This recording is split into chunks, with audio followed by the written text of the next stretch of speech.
Horns Up Throwers Worldwide. Joe Shifton here for Horns Up Rocks. I'm here with Jimmy and Gary from Eyehategod. They just destroyed Club Europa once again. Yeah, welcome, brothers. Yeah, yeah. And Eyehategod has quite a history, and I don't want to tell people out there what it is if it doesn't come from the mouths of the guys behind Eyehategod. So, Jimmy, I know you were one of the pioneers of the band years and years and years ago, and you're still doing this. And I think the reason why you have persevered for so long is because you're so honest to your own craft. No, I'm just like you, dude. I just fucking love this band and love what we do. And New York has always been our best market in the entire world. We love this city. Fucking, I mean, who wouldn't want to do this band, you know? Especially in a small club packed for you guys. Like, you know, it's been the third show in the last year? Yeah, man. It's never not fun here, is all I have to say about it, man. When we come to New York, we all get in the van, we're fucking like so amped up to be here, you know, and then after it's done, and the next day it's hard for it to be as good. It's hard to wake up the next day. And one of the things that you guys got to inspire out there, and I know you do, is some of these upcoming bands that take it for granted. And you guys obviously don't. Doesn't matter where you play, which band it is, worldwide or nationwide or citywide, you guys always come and give 150%. And I know this. I actually interviewed Ben from Godhor recently up here, Kirk from Crowbar Santos, which is another like local club, and it's always that same feeling as you were saying, that New York always steps it up, and you guys are just happy as us here as the fans, because first and foremost we're all fans of this music. Yeah, it's just I think it's a mutual love thing, you know. It's I don't know, you know, we talk about it all the time. We're like, man, we don't get it, you know, but it's what fucking we embrace it, and it's beautiful. New York's always been heavy, bro. They know heavy, you know. It's like the scene's great, fucking, you know. And the fact that we can still come up here and, like you said, 3 shows in a year, that's crazy, you know. And we'll play tomorrow. But Gary's right, dude. We get super excited about New York, man. It's always, you know it's going to be sick, you know. It's going to be fucking awesome, you know. And I know you guys are about to unveil live DVD, and whoever hasn't seen, I mean, this was actually the first night I saw you guys live, and I can't wait for that DVD, man. That's coming out. It's March 22nd that is coming out? 21st or 22nd, I'm not sure. It's coming out the 22nd on, what's that? Whatever the Tuesday is, yeah. Right. It's coming up. If you guys haven't seen Eyehategod, you guys got to pick up that DVD. I mean, because you guys really do something that nobody else does, which is kind of like, the way I was looking at it and I was analyzing, it's kind of like you are that hippie band, but without the Birkenstocks, without the fucking tie-dye shirt, just fucking balls out, groovy blues metal, which is very hard to do, man, unless you come from the right area in the country, I think, or in the right country, or right area in the world. You know, absolutely, dude. New Orleans has so much vibe to it, like so much atmosphere that, you know, there's cool places all over the States and overseas, but New Orleans just, it has heart, man, and we take all of that, you know, and draw it in and try to put it back out and represent where we from. And obviously you guys got hit. Kind words as well, man. That's very nice what you said, man. There's no doubt about it. I mean, and it is one of those things. It's kind of funny. When I first came to the U.S., because I'm originally from Colombia, I was living in Germany for a little bit, and I had actually known from Eyehategod because you guys toured with Pantera and White Zombie, and of course Phil was wearing an Eyehategod shirt, and I was like, I gotta go check these guys out one day.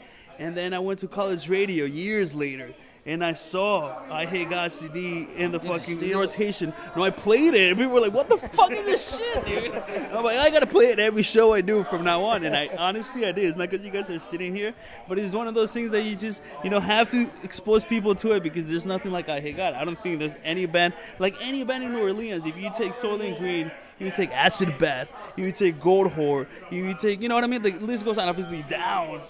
But, you know, it's one of those very unique flavors that you don't find anywhere else. It's camaraderie, dude. It's the friendship of the guys in the band. It's the mindset that when we get on that stage, you know, is we know it's all about the band. It's all about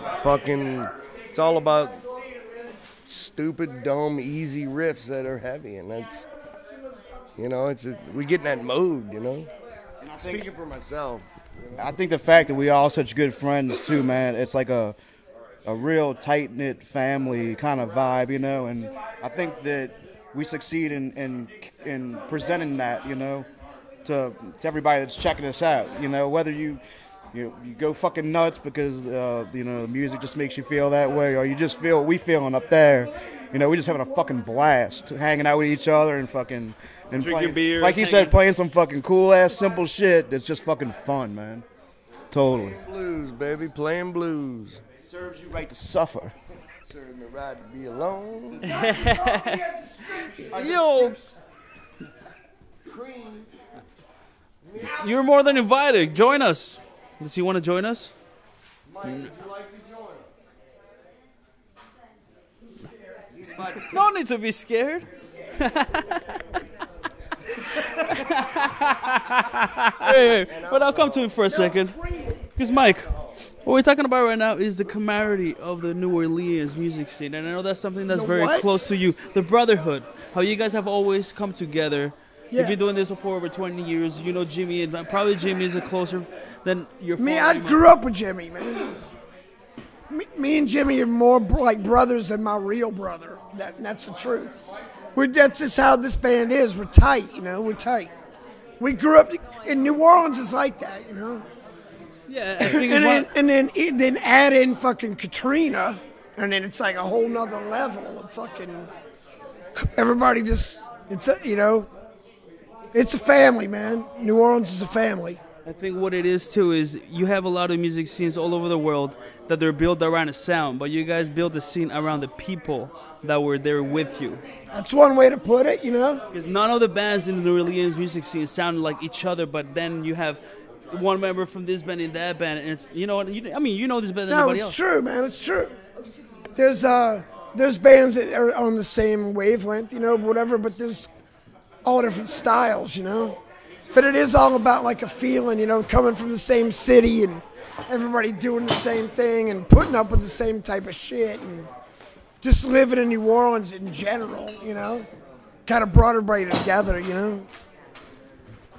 And I know you personally have gone through pretty, I mean, the last 10 years of your life have been pretty intense. And obviously you were saying on stage that people are asking about the new record that's supposed to be coming out soon. And what can people expect? Did I say that? What you did? I just can't wait to get this record out and fucking... I just can't wait to get a new record out, man. As of all of us, man, we want a new record. We need a new record, and it's not even a matter of needing it. We just want it. We just want, for our own satisfaction, we're just like, fucking... That's what we're going to do. No, all of a sudden, we didn't want to do everybody's in. Brian, answer some questions. Okay. Yeah. Milk, cream. We were just saying how, like, all you guys, all are in different bands. You're Soul and Green, he's with Down, and you're all together tonight with Eyehategod. And it is one of those things that New Orleans didn't build a scene around a sound, but around the people, man. Well, I mean, you know, we all do our own thing, so. Honestly, man, we were just old farts that like to play music, man, so we've been doing what we do forever, and we do it individually with other people, and, you know, it's good stuff, so. That sums it up, and I want to thank Eyehategod for coming to Brooklyn one more time. And as far as I'm concerned, you know, we always have your backs, and we appreciate this so much because we're all fans of this music, you know. Cheers. Oh, you know, I mean, like, I don't think we're ever gonna get old because we have this fucking aggressive, good music to keep us alive. And well, you know what I mean. When you're pissed off, I had a pretty shitty week, and then I came to your fucking show today, and everything's like outside of the window. From the moment you started, fucking just tuning your instruments, so that means a lot. And I want to thank you guys. I mean, because I don't want to consider myself an ambassador of New York or whatever it is. Just I'm a fucking fan, like we all are, and I do it through this fucking medium. You guys do it through your music. So I know you guys have a couple of things coming up, and I think it's gonna be pretty exciting for the next, 6 months or so. And keep coming back, man. We love you over here. Thank you, bro. Thank you, Of course, dude. man. Of course. Thanks for People like you are the reason why Yeah, we're bro. Yes, exactly. Thanks for brother. the interview and We're the a family. opportunity, man. Everything, dude. Of course, and your man. kind words. All Of that. course, brother. It's awesome, man. And before I forget, before we get out of here, Evil Steve, thank you so much for the camera work. And this goes down in history as the most chaotic interview in Horns Up history. Because it's Eyehategod, man. If you haven't seen Eyehategod, you haven't checked them out, you have to. Pyro. You want what? Democracy.